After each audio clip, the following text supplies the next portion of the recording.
History is often presented as a collection of facts.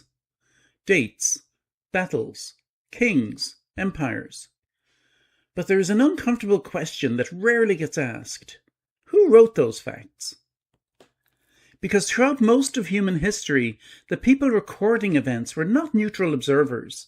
They were employed by kings, funded by emperors, protected by conquerors, and expected to tell a story that made their rulers look wise, heroic, and justified. There's an old saying, the winners write history.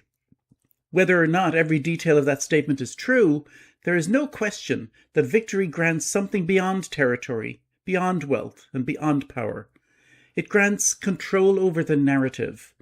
The loser not only loses the war, the loser often loses their reputation for centuries afterward.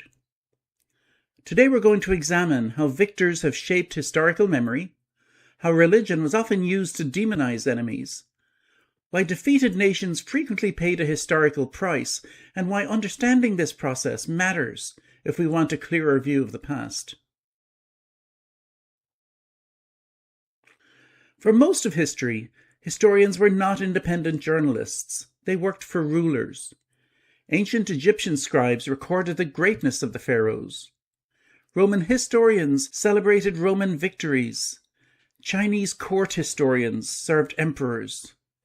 Medieval chroniclers often worked under kings, nobles, or religious authorities. This didn't necessarily mean they lied, but they understood who paid them. A king rarely funded a historian to explain why he was incompetent. An emperor did not commission a monument celebrating defeat. The result was predictable. Victories became legendary. Defeats became footnotes. Failures were blamed on others. Enemies were portrayed as savage, barbaric, wicked, or inferior. The historical record was not simply a record of events. It was often a political tool, one designed to reinforce power, and the more complete the victory, the greater control the victor had over how future generations would understand what happened. Throughout history, losing a war often meant paying two separate prices. The first was immediate: lives, territory, wealth. The second was historical: reputation. Consider a few examples. The Carthaginians lost to Rome in the Punic Wars. Most of what we know about them comes through Roman writers. The Aztecs lost to the Spanish conquistadors. Their story was largely preserved through Spanish accounts. The Gauls lost to Julius Caesar, and much of their image comes from Caesar himself. The Confederate States lost the American Civil War. The Axis powers lost World War II. The Ottoman Empire collapsed after World War I. In each case, the defeated side became defined largely through narratives created by those who prevailed. This doesn't mean the losers were innocent. Many committed terrible acts. But the point is that history often remembers their crimes more clearly than those of the winners.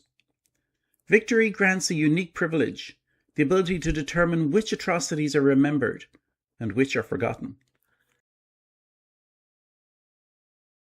One of the most powerful tools in war has always been moral certainty. Throughout history, armies have repeatedly claimed that God supported their cause.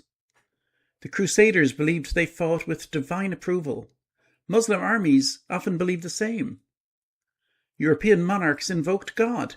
American leaders have invoked God. Kings, emperors, generals, and presidents across all cultures have all sought divine legitimacy. The logic is powerful. If God is on your side, then your cause is righteous. And if your cause is righteous, your enemy must be evil. This transforms a political conflict into a moral struggle. The enemy becomes more than an opponent. The enemy becomes a threat to goodness itself. This process of demonization makes war easier to justify. The deaths become necessary. The suffering becomes acceptable. The destruction becomes noble. When both sides believe God supports them, compromise becomes difficult because nobody wants to negotiate with evil. Adolf Hitler is widely credited with the statement, "The victor will never be asked if he told the truth." Whether quoted precisely or not, the sentiment reflects a reality visible throughout history.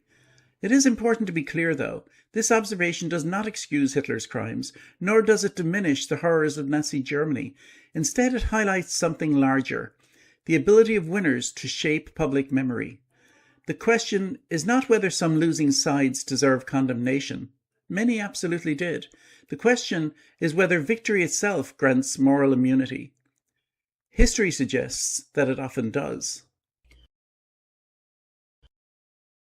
American cinema is notorious for promoting a feeling, even an expectation, that the good guys always win in the end. And if they do, the losers must therefore be the bad guys. It's a flawed belief, a naive feeling, and one that is destined to characterize history incorrectly. Sometimes the bad guys have won. Sometimes the good guys have lost. But which of the winners are going to stand up and announce that we were the bad guys? The Vietnam War exposed limitations in the traditional model of historical storytelling. For centuries, governments controlled most information reaching the public. Vietnam was different.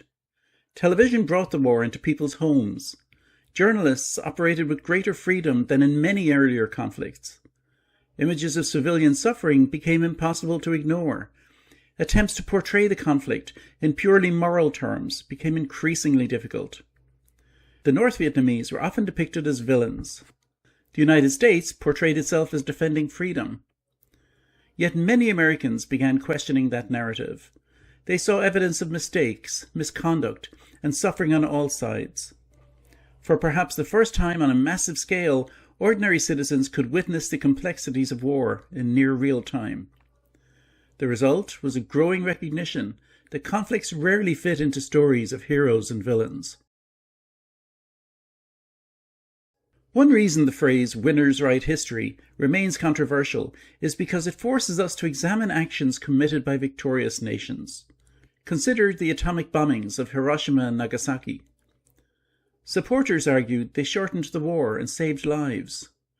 Critics argue they caused immense civilian suffering and introduced a terrifying new era of warfare. Regardless of where one stands, the facts remain that the nations using the bombs emerged victorious.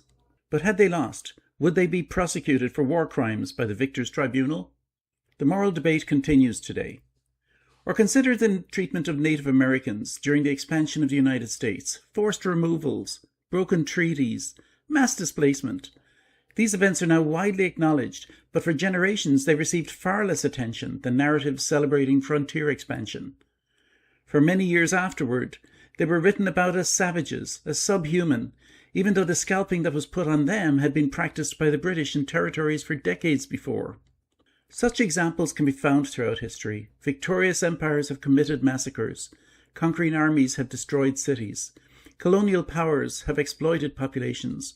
And yet the historical spotlight often shines most intensely on the crimes of those who lost. The point is not that winners are uniquely evil, nor that losers are secretly good. The point is that victory does not erase wrongdoings, and defeat does not automatically define a people as monsters. So in conclusion, the phrase "history is written by the winners" is not entirely true, but it is true enough to deserve serious attention. The past is not a courtroom where perfect justice is delivered. It is a collection of stories told by human beings with a story to tell. Human beings with biases, human beings with loyalties, human beings with agendas. The challenge for modern historians is not to replace one propaganda with another.